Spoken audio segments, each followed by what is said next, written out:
Hey, I'd like to welcome you to another episode of Mission Matters. My name is Adam Torres, and if you'd like to be a guest in the show, just head on over to missionmatters.com and click on Be Our Guest to apply. All right, so today I have Nicholas Rose on the line. He's co-founder of Hyperscayle. Nick, welcome to the show. Thanks for having me, Adam. All right, Nick. So this is a big one, improving your lead to cash life cycle. A lot of business owners, entrepreneurs, and executives watch this show. And I mean, they're looking for exactly what you're talking about. I'm excited to also get some insight and tips for us over here at Mission Matters. So excited to pick your brain for my audience and myself. But we'll start this episode the way that we start them all with our Mission Matters Minute. So Nick, we at Mission Matters, we amplify stories for entrepreneurs, executives, and experts. That's our mission. Nick, what mission matters to you? Yeah, so for us, every company is looking to scale and grow revenue. But many of them spend money and a lot of it in places or in tools, especially marketing and sales. And they kind of blindly expect results will improve and the growth doesn't materialize, and it's hard to figure out what's causing those problems.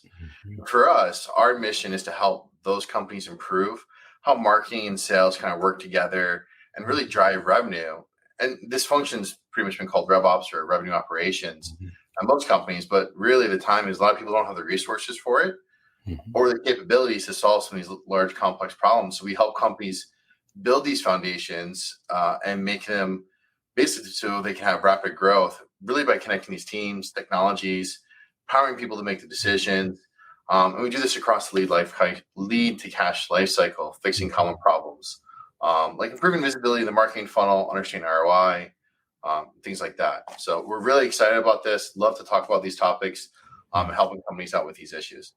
Perfect. And we'll be getting some tips from you today and also some insight. But, let's go a little bit further back in your career. So I'm interested. I mean, how does the entrepreneur decide that they want to go into helping other businesses scale? Where did this entrepreneurial journey start for you?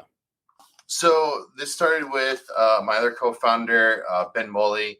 He used to be at Bain Consulting.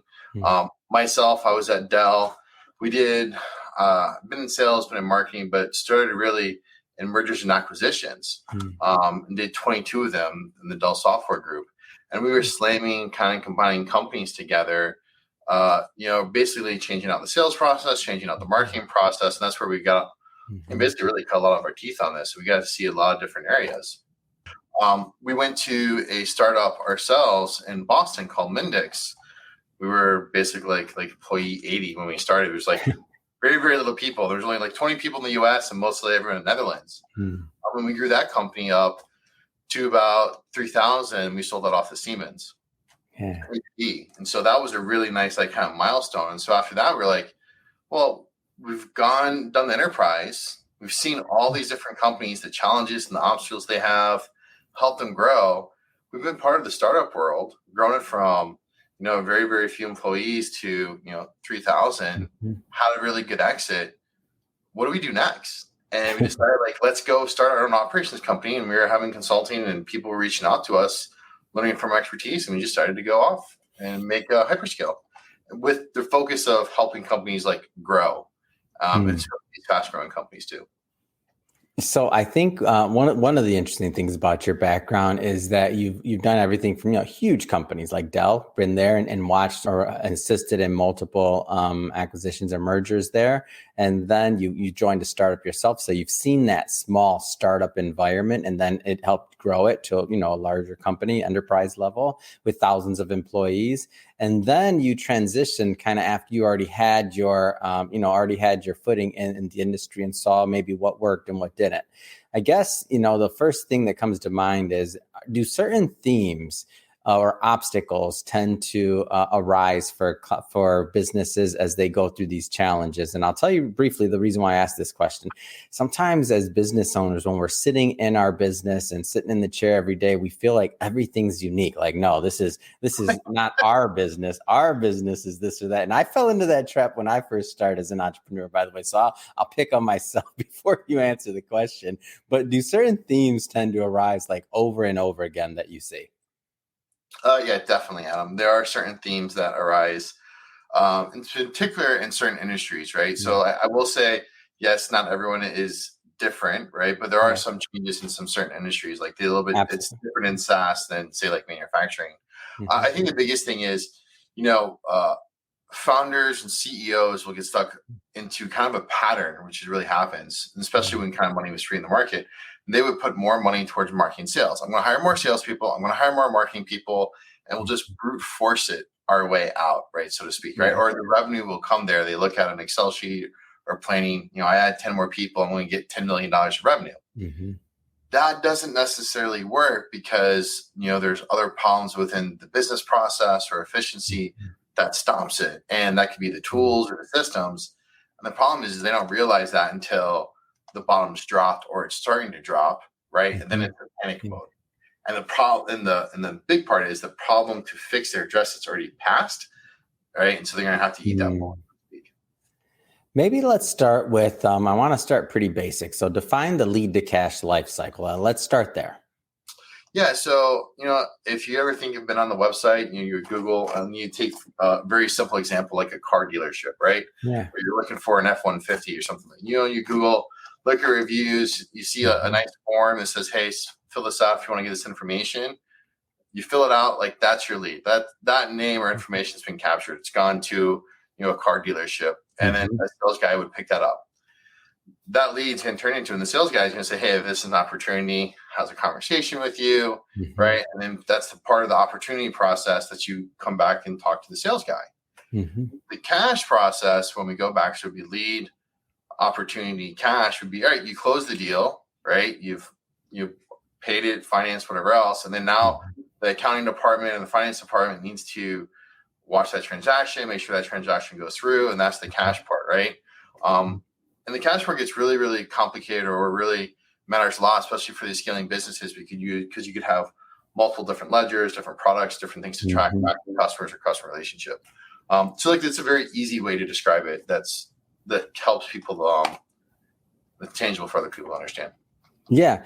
And the idea here is that if you can also, compress that time, if you can make it more efficient as well, and everything. I don't want to stereotype, because everybody has a challenge within that cycle, or I don't want to generalize. Everybody has a different challenge within that cycle, but if you can get all of the pieces within that funnel working correctly or optimized, then in theory, I mean, you should, that's where you can really start to hit scale, and you can understand as a CEO or sit in the C-suite, like where the best efficient investment and where you should allocate resources. Is that the basic concept? Yeah, if you have the funnel efficiency figured out and you're starting to put the dollars in the right places, that's where you can really scale the business. And that matters a lot. And the thing that people don't realize is it's not all ratioed the same, right? It's not like 33 or 50% all the way out through. You're going to get more money maybe at the top of the funnel at certain times than the bottom.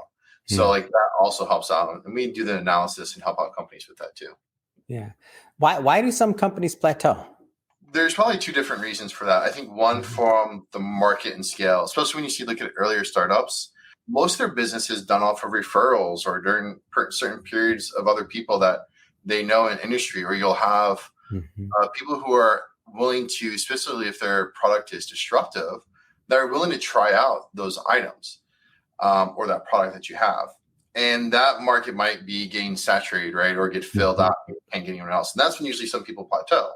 And so then they have to do marketing or cold calling to go out to the other areas with it. The other time it plateaus is, there's just usually a business process or a function that breaks inside the company. Usually a big one, sales enablement. They'll hire more reps. Those reps aren't really getting trained effectively or trained incorrectly, and they can't sell effectively, right? And so that's another way they plateau. Usually those are the two ways. Yeah, I can see that. And one of the thought process, or one of the logics that I think is like, what got you to $1 million in revenue? It's not going to be the same thing that gets you to 10 million, right? Like there's going to be something that has to change, whether it's infrastructure or other ways. And that whatever gets you that 10 million, I'm just picking those numbers out of a hat, by the way. You might have better data or a better metric on all these numbers. But I just mean, like, you can't expect that what got you to where you're at is going to get you to where you want to go. Yeah, very, very true. I mean, and part of the process there too, also the people, right? Like even my times in Dell has taught me this, right? Right. Um, even when Michael Dell was scaling his company, he had 12 different CFOs, right? At certain stages, the same people that get you to 0 to 100 are not the same Yeah. people most of the time to get you from 100 to a billion. Yeah. And so one of the topics, or one of the points you brought up in here, and I want to go a little bit further in it, is the communication between sales and marketing. I feel like that's the age-old conversation, right? So sales says marketing's not giving us the right lead, and marketing says sales isn't closing the deal. Like what? Give us some insight in your experience on that communication factor. Yeah. I put you on the hot seat on that one, depending on which one is listening, right? Yeah. Well, it's always a fun time when you walk into a room and you see both the leaders yelling at each other. I think so. Mainly, what it comes down to is they're both siloed, right? And they're supposed to be. And I mean, let's be real. Nobody goes to college and they don't really teach marketing or sales, right, into the day's world. For people to really understand it, or running a business at that point. Yeah. And I think part of that is those groups are so siloed out. There's just not really an effective communication bridge or gap between marketing and sales. Hmm. And a lot of times it needs to become on marketers, not to pick on marketers here, bridging that gap, coaching, teaching sales what needs to happen with their campaign or how to follow up, or working with messaging. And then sales has to take that and actually run it, and then be a little bit more open-minded in that case. But most of the time it's because those two groups are so siloed out and they're not looking to communicate across the other aisle, so to speak. Mm. And so also thinking about, I guess we have to pick on the tech while we're here. We picked on sales, we picked on marketing. All right, let's talk about tech. So many different platforms, so many technology. Like what else do we have to bring to make this thing grow? Like let's pick on that side for a little bit. Yeah, it's funny if you look at the history, like you see in MarTech or even sales tech, it's getting big. Thinking like 2003, there were maybe like 50 or 100 different platforms out there for technology. If you look at today, there's a nice little infographic. There's over almost like 500,000 different technologies out there. You look at for like sales acceleration technologies, there's like 50 different kinds, right? Sales Loft, Outreach, right? Gong. Like people can't make heads or tails out of that. Yeah. And then the secondary problem is people will buy technology thinking it will solve their business process problems. And it won't, right? Because usually it's like the dog wagging the tail, or the tail wagging the dog. Sorry. They need to figure out the business process before buying the right platform. And that happens is people can buy the wrong technology too, because they don't know what they need from a business process. So then sometimes they're stuck having the wrong technology for 2 or 3 years. We do help a lot of people out with that also. So I wanna jump around a bit here. So let's go further into a Hyperscayle. So the actual firm. You told us a little bit, but I want to go further. So tell us a little bit more about exactly maybe what you do and the types of firms that you help, whether it's by revenue or whether it's by industry. But just to give us a flavor, because at the end of this, I'll give you the opportunity, of course, to leave contact information, because I want people that make sense to definitely follow up and take you up on what you're doing. Yeah, so we really work with CEOs, CMOs, CROs, and private equity firms. I would say we probably work mostly from 100 to 150 employees.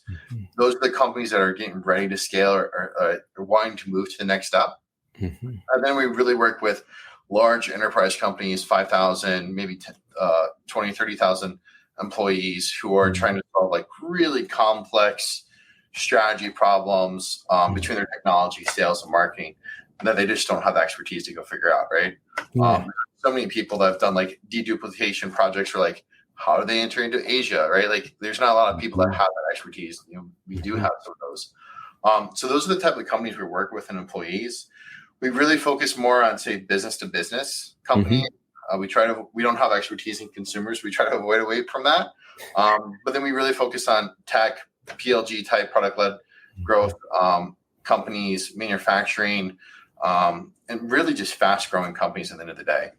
Yeah. And one of the things that, as I've done, some research into what you guys do that I believe is unique, is that there's consulting, but you also work on the implementation side. Like, tell me more about that. Yeah, so that's a really good point, Adam. A lot of companies will either do, all right, we're just going to do the implementation. So if we're doing Salesforce, we're just doing Salesforce. Mhm. We're not going to do the business process. Tell us what you're going to do. And then the other groups will do the consulting and strategy, but they won't help you implement it. So it'll be a binder on your bookcase says, hey, how to go do it, and then just sits there for years on end because you guys never can go do it. Yeah. We do both, right? We do the consulting and the strategy side, and we do the implementation, and that's really helpful because we can carry it always, from cradle to grave. Mm-hmm. Any stories you care to share, like just about, things that you've seen in the industry since you've been on this journey as an entrepreneur yourself? So anything that kind of sticks out? Yeah, I think the big one is for us would be, we help a lot of companies, especially on the private equity side, because private equity companies will hire us, especially once they finish a deal with the company, and they kind of get like, all right, let's get it back healthy and get it on the right road. We help a lot of companies with basically what we call a marketing foundations piece. And there's a lot of areas where people don't really know how to like measure their marketing spend. What are those campaigns? And then really what it comes down to is they'll have a lot of good, let's say campaigns or marketing ideas and execution there, but it's getting lost, right? Because it goes to the sales reps or SDRs, so it's not getting followed up on. And so like those are probably the biggest issues we tackle. It's really fixing that funnel from lead to say opportunity creation, measuring it and making sure people are effectively following up on those leads correctly, really, to turn them into opportunities. Yeah, no, it makes a lot of sense that you would work with private equity also, just because, or venture capital, because like they're dealing with a lot of different companies, and that when they hire somebody or when they want to scale something, like they want it to be done, they want to make sure there's a level of oversight there, and they're not day-to-day management. Since you work on both the consulting and the implementation side, it seems to me like you'd be in a unique position to be able to both speak the language, do, and have that feedback loop. Right.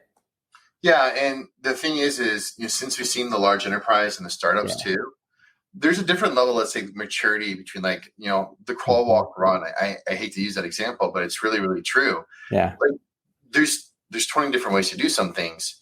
Sometimes the more simplistic approach is the best way to go do it, but some people don't know how to actually apply it or execute it back for the company in need. And so that's usually where we get brought in to do that, especially in the private equity side, because they want to turn around. They don't need this 20-step sales process by any means. They need a 4-day sales process. Let's go. And so I want you to walk me through like what the kind of like what the user journey would look like to work with Hyperscayle. And by the way, not to oversimplify, I know I'll preface it by saying every company is going to be different, industry, size of company, all these other things like that, and this where they're at, the founders. I know there's infinite complexity there, but like, what does it look like just in general to kind of walk through that process or to get started? Yeah, it's a good question, Adam. And so when we usually start this process, we kind of ask like, hey, we just do a kind of a quick discovery session. What's really a pain point? Help us understand like what your problems are. And then what we usually ask is we do a scoping for free, right, for the business. We look at the systems. We talk to the marketing exec or the sales exec, usually an outreach, just try to get an idea of like what's going on. And then we come back and say, hey, this is a suggestion or a strategy conversation. And then kind of have a proposal. And so that's usually how the engagement works. And it's been very, very successful for us. Yeah, it makes sense. I mean, if you're doing a thorough needs analysis, and the idea here, I believe I picked this up from what you said, is that you're not necessarily trying to fix or do everything at once, right? You're looking at, okay, what's the pain point? And then you're kind of evaluating like what makes sense in what order to tackle what at what time. Is that kind of what I'm getting here? Yeah, and I think the order of how you tackle things are really, really important, right? Yeah. People want to go, we handle forecasting, right, as an example, but if they don't have the forecasting methodology, they really can't do forecasting correctly, right? And there's a lot of problems with that. And we see people also trying to put technology in those places without trying to get some of the basics covered too, right? Which compounds the problem also. Yeah. Layers on layers and legacy, Nick. Come on, unravel it, right? Yeah, there's definitely some tech debt in every place. As there should be, though, by the way, I mean, because a lot of companies, I mean, if you started a certain way and you were set, maybe you had a thesis, right? And it got bigger and it got bigger. You wake up one day, you look around and you're like, wait, where'd all these people come from? Right? 50, 100 people. And you're like, okay, we're supposed, you've had your nose down. You've been kind of looking at what you need to do. You've been executing, and now you're hitting this plateau and you're thinking, okay, what am I missing? And you're not necessarily going to, in my opinion, many times you're not going to be able to figure that out just on your own or with your internal team. I believe, and I 100% am an advocate of looking for outside help, especially with specialty firms like yours, because one of the big differences here is that, if you're trying to solve that problem or that challenge within your company, okay, you're solving one problem. But if you're working with a team that's solving this problem or helping many, many companies with this, you also have the unique vantage point of learning experience from cross industry, cross sector, different sizes of companies, and then also track record. So to me, it's like you're hiring the specialist that's going to be able to come in and hopefully figure out some things with the assistance of your team, and then really allow that business to scale. Is that the gist? Yeah, it is. And I can't stress this enough. Some people feel like it's bad to go for outside help, especially when you're a young firm, right? Because like money can necessarily be tight. And I get that. And that can be okay. Yeah.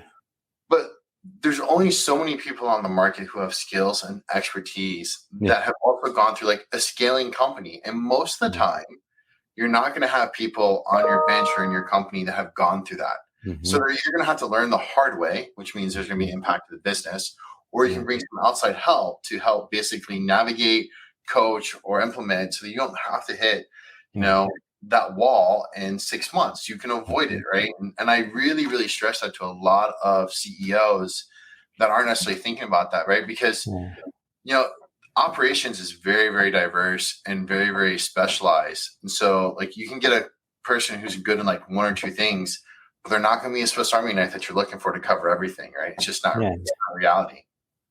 Yeah. And the other thing is, and this is my bias, not yours. So I'll say it. The people that are really good or really get into this, they started companies like Hyperscayle. So they're not going to join your team as a full-time employee. Like you guys are the ones that are out there doing it. And this is your sport. This is what you want to do. You want to get these big wins for companies. Like, so you know what I mean? In order to get somebody like yourself in your team, you have to hire outside help. There's no choice. Like that's just the way it works. Architect, I worked with him for many, many years, right? He's at Accenture.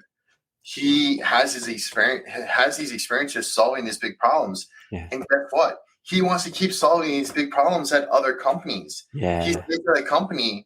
He's already completed it, right? He slayed the dragon. Yeah. Now what? You're not going to keep or retain those type of talent or people either, right? Because those people, like you said, Adam, are going to join us or other consulting firms because they want to keep solving those big problems, right? So people need to realize that too. Yeah, it's a different personality type. It's a different feel, and I'm grateful for guys like you that are out there. I'm getting it done. Well, Nick, I have to say I learned a lot today, and I had a lot of fun on this episode. I just have to ask, what's next? I mean, what's next for you? What's next for Hyperscayle? I mean, we're growing. We've already hit roughly around 20 employees. We're going to probably look to double our revenue already. We've already done that this year, so this has been great. So for us, we're just going to keep on expanding, and we're looking to hire great talent, great operations people that are looking. So if anyone's interested, come out and reach my emails, nick.rose@hyperscayle.com. Be more than happy to talk to people. It's awesome. And we'll put all that information in the show notes so that, our audience can just click on the links and head right on over. And speaking of the audience, if this is your first time with Mission Matters or engaging with the platform, we're all about bringing on entrepreneurs, executives, and experts and having them share their mission, how they're making a difference in the market, and really what we can all learn from that so that we can all grow together.